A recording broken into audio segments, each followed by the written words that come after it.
जिसके पास बड़े बड़े ख्वाब हो, बड़े बड़े सपने हो, जिसको ज़िंदगी में बहुत कुछ करना हो, वो भला चैन से बिस्तर में कैसे लेट सकता है? कैसे रात के 2-2, 3-3 बजे तक फ़ोन चला सकता है? और कैसे सुबह 10 बजे तक वो सो सकता है? अगर वो ऐसा कर रहा है तो ये बात तो यकीनन तय है कि उसके पास कोई ख़ास वजह नहीं है। वो जो कुछ भी कर रहा है, जो कुछ भी बता रहा है, वो सिर्फ एक बहानेबाजी है। उसका कोई मतलब नहीं, न तो उसकी बातों का और न ही उसके कामों का।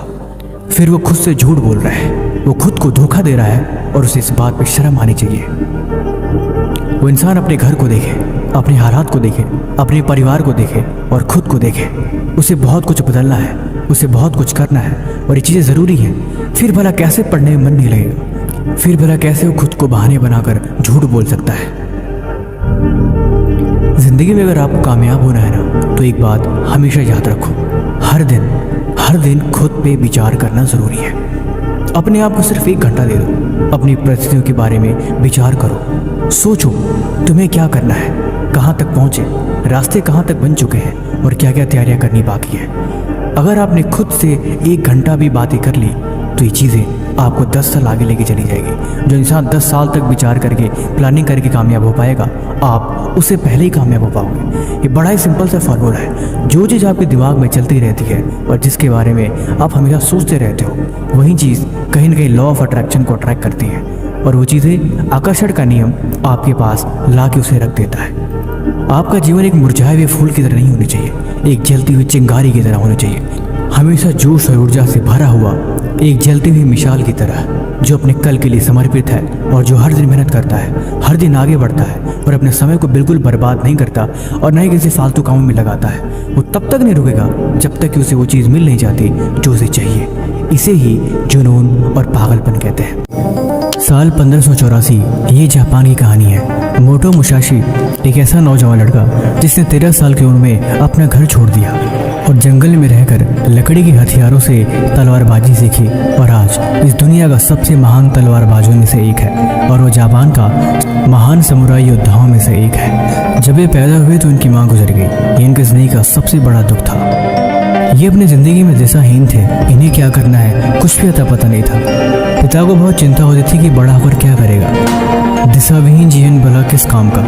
उन्होंने कई बार समझाया लेकिन बात बनी नहीं। उनके पिता का छोटा सा व्यापार था लेकिन उनका मन कभी नहीं लगता।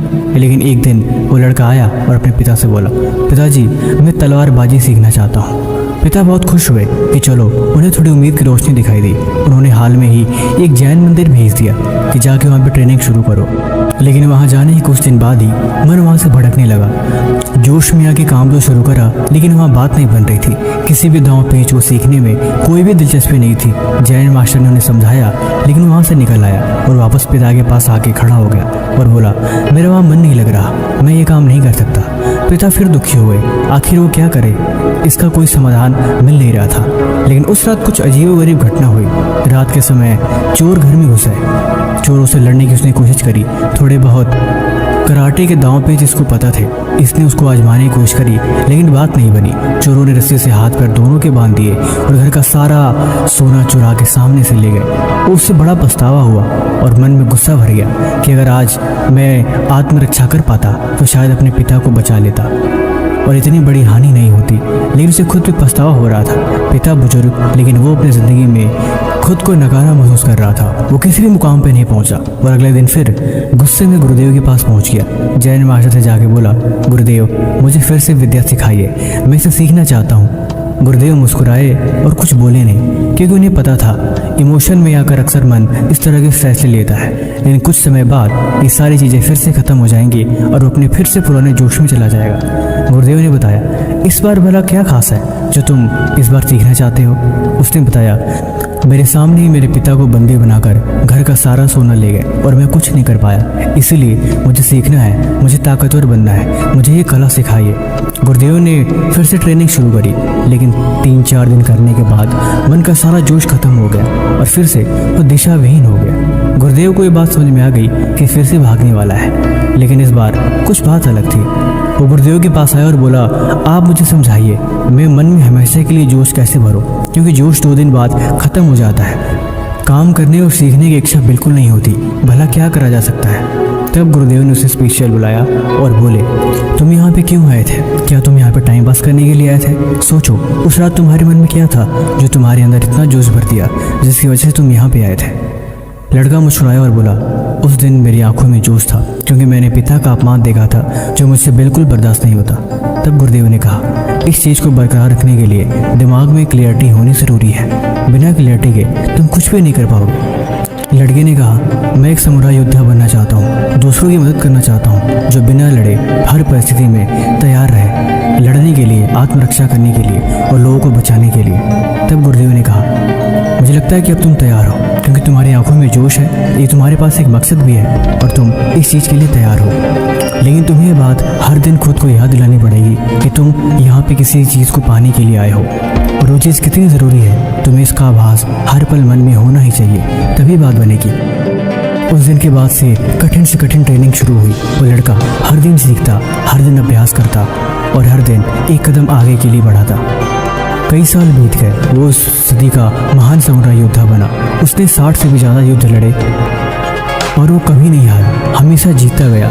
लकड़ी के हथियारों से बहुत से सैनिकों को हरा देता। लेकिन फिर एक मोड़ आया। साल 1600 में सेकीगाहारा में एक युद्ध हुआ, जिस युद्ध में बड़ी बुरी हार हुई और इस हार ने उसे बिना मालिक के समुराई बना दिया और जंगलों में भटकने लगा। कई दिनों बिना खाना पानी के उसे भटकना पड़ा। वो रोता रहा, लेकिन उसने एक बात सीखी कि सिर्फ तलवारबाजी की विद्या से ही युद्ध नहीं जीते जाते। युद्ध जीतने के लिए रणनीति का होना ज़रूरी है। उसके बाद अपने जीवन काल में बहुत सी लड़ाइयाँ लड़ी और बहुत सी जंग में शामिल भी हुए। तलवारबाजी का बेहतरीन प्रदर्शन और दिमाग का शातिर उपयोग इन्हें एक बेहतरीन समुराई बनाया। लेकिन 30 साल की उम्र में इन्होंने तलवारबाजी और लड़ाई छोड़ दी और एक प्रसिद्ध लेखक और चित्रकला सीखी। इन्होंने अपनी किताब द बुक ऑफ 5 रिंग्स में जिंदगी के कठोर प्रिंसिपल और डिसिप्लिन के बारे में लिखा, जिसके बारे में हम आपको बताने जा रहे हैं। आप कॉपी पेन लेके बैठिए और इसे नोट कर लीजिए। नियम नंबर 1, अपनी कमजोरियों पर सबसे पहले ध्यान दो। ये कहते हैं कि जीवन में अगर आपको कामयाब बनना है, कहीं आपको पहुंचना है, तो आपको अपनी कमजोरियों को हमेशा ध्यान में रखना पड़ेगा, क्योंकि एक कमजोरी आपको कितनी भी ऊंचाई पर पहुंचे हो, आपको गिरा सकती है। आपकी कमजोरियां लोहे में लगी जंग की तरह हैं, जो धीरे धीरे आपको खाती रहती हैं और आपको पता नहीं चलता। आप जिंदगी में आगे बढ़ रहे हो, सब कुछ अच्छा चल रहा है, लेकिन आपकी कमजोरी अगर उस पर हावी हो गई तो वो सारी चीज़ें आपको खो जाएंगी और शुरुआत फिर से करनी पड़ सकती है। और हकीकत यह है कि आप अपनी कमजोरी को बखूबी जानते हैं कि वो कौन सी चीज़ है जो हमेशा आपकी ज़िंदगी में रुकावट बनती है। देर से सोना, देर से उठना, टाइम पे खाना न खाना, अपने काम को टाइम पे न करना और आलस, जो सबसे बड़ा दुश्मन है, जो आता है एक मेहमान की तरह है और आकर आपका मालिक बन जाता है, राजा की तरह बर्ताव करता है। इसीलिए इन चीज़ों पे आपको ध्यान देने ज़रूरी है, क्योंकि यही असली और सबसे बड़ी रुकावट है। नंबर 2, डिसिप्लिन ज़रूरी है।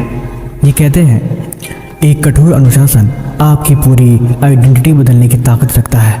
अगर आप वाकई अनुशासन से प्यार करते हैं तो आपकी ज़िंदगी में नकारात्मक चीज़ें ऐसे ही दूर हो जाएंगी। एक आलती दिमाग, एक आलती शरीर एक कूड़े से भरे हुए कमरे की तरह होता है। कमरा भले ही कितना खूबसूरत हो, उसमें कबाड़ वाली चीज़ें ही भरी रहती हैं। हकीकत यह है कि अनुशासन आप हमेशा खुद से नहीं कर सकते, आपको किसी मालिक की ज़रूरत पड़ेगी। एक ऐसा मालिक जो कहीं ना कहीं आपसे कई गुना स्ट्रिक्ट हो, क्योंकि मन अक्सर लालच में आपको बहका सकता है, आपको डिस्ट्रैक्ट कर सकता है और आप फिर से अपने आलस वाले रास्ते पर चल सकते हैं। आपको जीवन में एक गुरु चाहिए, एक ऐसा गुरु जो आपको मार्गदर्शन कर सके और जब भी आप बुरी परिस्थिति में फंसो वो आपको सही डायरेक्शन दे सके। लेकिन अगर गुरु नहीं है तो आप खुद के गुरु बन सकते हो। जी हाँ, ये सही बात है। आप अपनी अंतरात्मा और अपने मन से बात ही कर सकते हो। जब आप खुद से सवाल जवाब करोगे तो आपको महसूस होगा कि आप खुद को डायरेक्शन दे सकते हो। आपको सोने जाना है, आप खुद को मना करके रोक सकते हो कि नहीं, अभी तुम्हें काम करना है, अभी अभ्यास ज़रूरी है। इससे तुम अपने आप को ऐसा करने से रोक पाओगे। जब तुम गलत काम करने जा रहे हो तो खुद को डांट फटकार लगा सकते हो, तुम वहाँ भी खुद को मना करोगे और यकीनन आपका मन मान जाएगा। आजमा के देखना। जब आप हार जाते हो, जब आपको रास्ता नहीं दिखता और जब आपको फिर से लड़ने की हिम्मत चाहिए होती है, फिर भी आपको साहस आपका मन और आपकी अंतरात्मा ही देती है। आप खुद को अगर समझा पाओ कि आप हार चुके हो तो यकीनन आप हार मान जाओगे। लेकिन अगर मन में जोश और साहस है तो आपकी आत्मा आपको समझा देगी कि अभी लड़ना बाकी है और इसी जोश से आप दोबारा तलवारबाजी करने के लिए मैदान में जा सकते हो। ये सारी चीज़ें बस समझने का खेल है। अगर आप खुद को अपना गुरु बनाओगे तो यकीनन आप हर परिस्थिति में अपने साथ एक अपने से भी कठोर गुरु पाओगे। जो हमेशा आपको डांट फटकार लगाएगा और आपको गलत काम करने से रोकेगा।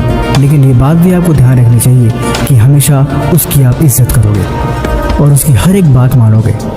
नंबर 3, नकली योद्धा मत बनो। ये बात इस बात को समझाने के लिए है कि ज़िंदगी में कुछ भी छुपाने से नहीं छुपता। आप अकेले में जो कुछ भी करते हो वो सब कुछ दुनिया को पता चल जाता है। आपने कितना अभ्यास करा है, आपकी कोशिश कितनी है, आप कितने माहिर हो, ये सब कुछ जब आप युद्ध के मैदान में उतरते हो तो आपकी तलवारबाजी, आपका हुनर, हर एक चीज़ दिख जाता है। ठीक वैसे ही आप अकेले में जो कुछ भी खा लो वो आपके शरीर में दिख जाएगा। आप अकेले में जो कुछ पढ़ लो वो आपके ज्ञान में दिख जाएगा।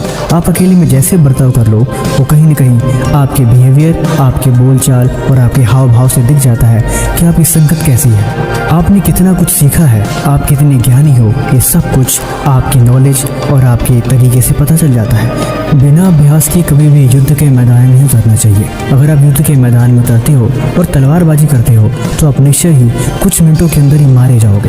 ये बातें जीवन में भी लागू हो जाती है। बिना तैयारी के उतरना बेवकूफ़ी है और झूठा दिखावा और झूठा अभ्यास अक्सर आपको हरा देता है। युद्ध के मैदान हो चाहे जीवन का मैदान हो, ये चीज़ें ऐसे ही लगती हैं। जब आप युद्ध के मैदान में उतर जाओगे तो इस बातों से कोई फ़र्क नहीं पड़ता कि आपने कितना अभ्यास किया है, कितना हुनर रखते हो या फिर आपने कितना सीखा है। वहाँ पर सिर्फ मतलब एक ही है, जंग, यानी जीतो या मरो। हर योद्धा को अपनी कमज़ोरी पता होती है। वो बखूबी जानता है कि उसे कितना कुछ सीखा है और उसका तजुर्बा कितना है। तलवारबाजी एक जीवन की पैनी धार की तरह है जो तलवार के साथ साथ अपने दिमाग और अपने कौशल का भी इस्तेमाल करना पड़ता है। बारीकियों के साथ हर एक मोमेंट और हर एक वार का जवाब देना पड़ता है। अगर दिमाग स्थिर नहीं है तो आप 1 सेकंड में सब कुछ हार जाओगे। इसीलिए झूठे दिलासे, झूठे अभ्यास अक्सर इंसान को कमज़ोर बनाकर उसे वही हार मानने पर मजबूर कर देते हैं और उसे अपमानित भी होना पड़ता है। इसीलिए बेहतर है कि जो सच है उसके सामने मैदान में उतरे और स्वीकार करे कि उसे क्या कुछ आता है। बाकी वीडियो आपको कैसी लगी आप हमें कमेंट बॉक्स में जरूर बताएं और किसी भी तरह का सवाल है तो आप वो भी हमसे पूछ सकते हैं। तब तक मिलते हैं हम आपसे ऐसी एक और मजेदार वीडियो के साथ अगले दिन। धन्यवाद।